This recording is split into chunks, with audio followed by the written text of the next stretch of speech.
Claustrophobia, which is characterized as an extreme or irrational fear of confined places. This fear often causes people to have panic attacks, which are triggered when a person experiences being in a closed space. Most of the time, an experience of being trapped causes a person to develop this type of phobia. The most common places to trigger this fear are elevators, small rooms with no windows, and even airplanes. This diagnosis usually includes a questionnaire for the person and their experiences relating to episodes of anxiety and panic attacks when being in a closed space. Doctors can also measure the severity of anxiety for each patient. Treatment depends on the person's needs as an individual.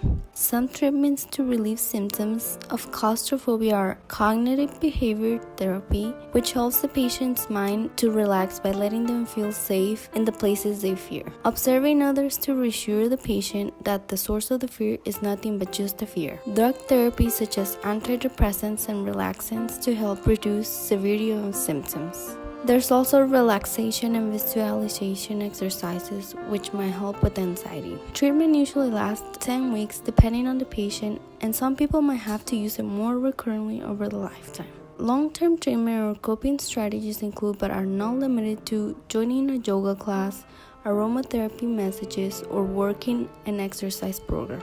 The causes of claustrophobia often relate to an experience of being trapped in a small place, which is the most common, or others such as getting separated from parents in a crowded area or having a relative with this phobia.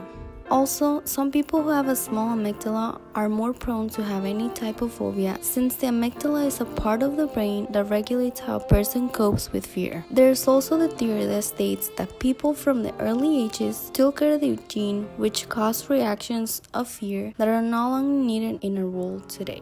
Generalized anxiety disorder. Excessive, unrealistic worry and tension with little or no reason.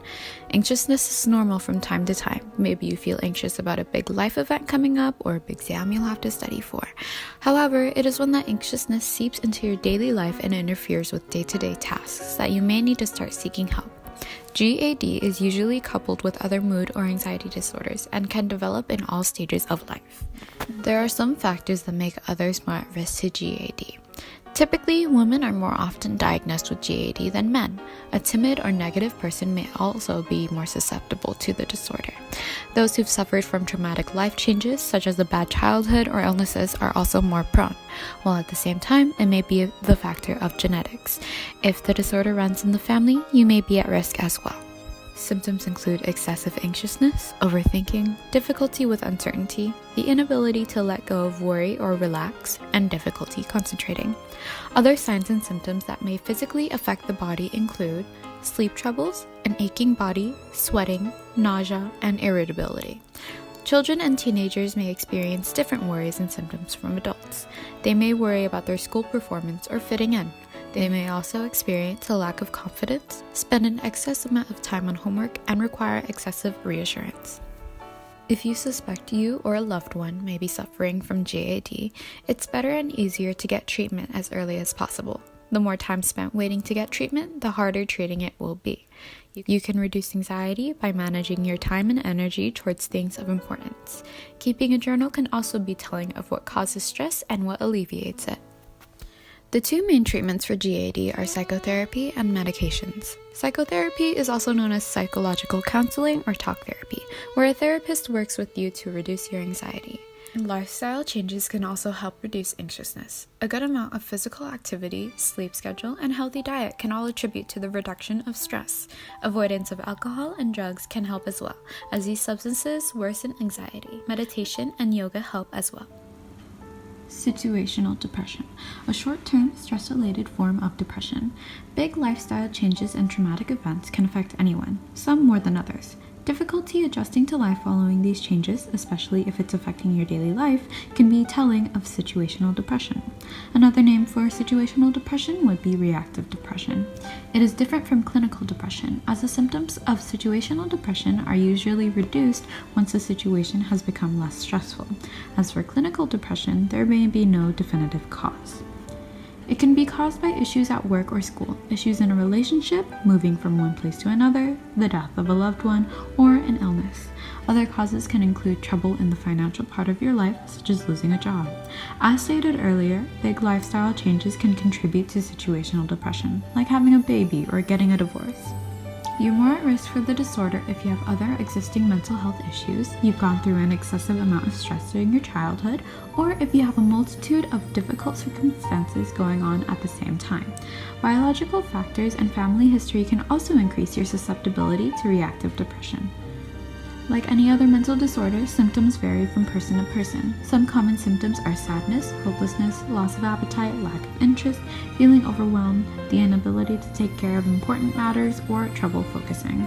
In order to know for sure whether or not you're suffering from this disorder, be sure to visit a doctor. If you do in fact have situational depression, there are two main forms of treatment: psychotherapy and medication. Some other changes you can make to help cope with situational depression would be eating healthy, exercising, and maintaining a healthy sleep schedule. Clinical depression is described as persistently depressed mood or loss of interest in activities, causing significant impairment in a daily life. The cause of depression is not fully understood yet, but there is a big center around the imbalance in the brain's signaling chemicals that may be responsible for the condition. Moreover, there is a variety of distressing life situations that are also associated with depression, including early childhood trauma, job loss, the death of a loved one, divorce, or financial troubles. Most likely, depression is caused by a combination of genetic, biological, environmental, and psychological factors.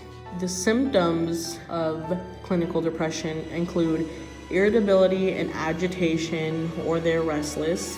They have a lower sex drive and an inability to focus and concentrate on things. They have insomnia, or they sleep way too much.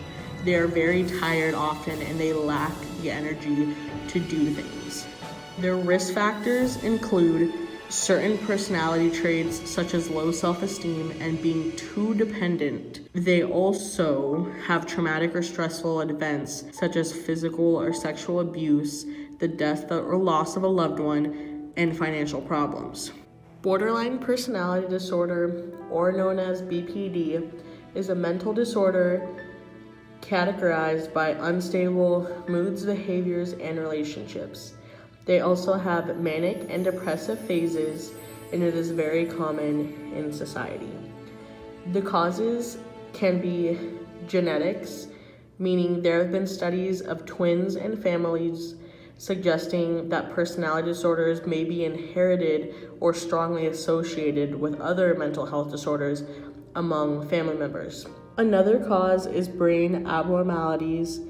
Research has been shown to show that certain areas of the brain involved in emotion, impulsivity, and aggression, and certain chemicals to help regulate mood, such as serotonin, may not function properly in patients with BPD.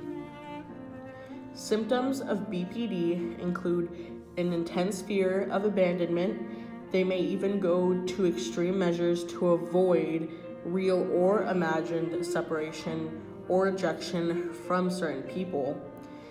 They show rapid changes in self-identity and self-image that include them shifting their life goals and values frequently and seeing themselves as bad or not really existing.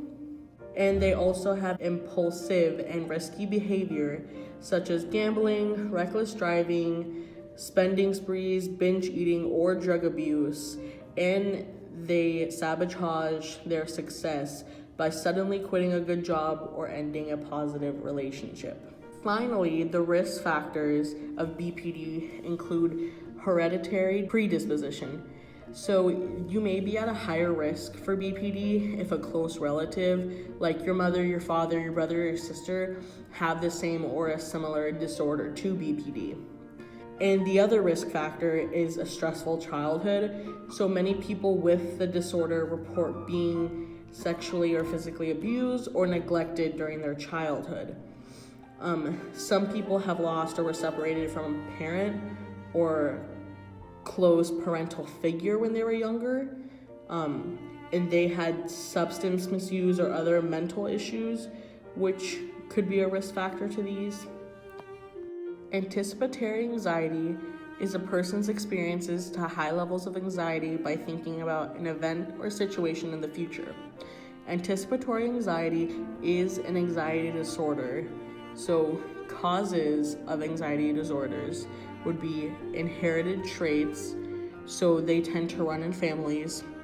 Brain structure, the amygdala in the brain may play a role in controlling your fear response. So people who have an overreactive amygdala may have heightened fear responses, which may cause increased anxiety in social situations. Or in anticipatory anxiety, they would have increased anxiety when thinking of the future. Symptoms of anxiety disorder include fear of situations where you may be judged, worrying or embarrassed of humiliating yourself, an intense fear of interacting or talking with strangers, and a symptom for anticipatory anxiety disorder would be an intense fear of interacting or talking with people about the future and what you would like to do with your future, like your goals or what you want to do for the rest of your life, your job, your financial status, if you're going to get married, if you want kids, etc. And the risk factor is your family history, so you're more likely to develop social anxiety disorder if you have your parents or siblings have the condition. And negative experiences may also be a risk factor, so they experience teasing and bullying and rejection and ridicule for the social anxiety. So with anticipatory anxiety, some people may not understand someone's fear and anxiety towards the future so much, so they wouldn't understand why it's so hard for someone to think of the future. Triggers for anticipatory anxiety would be thoughts of major life-changing events like education, financial status, jobs,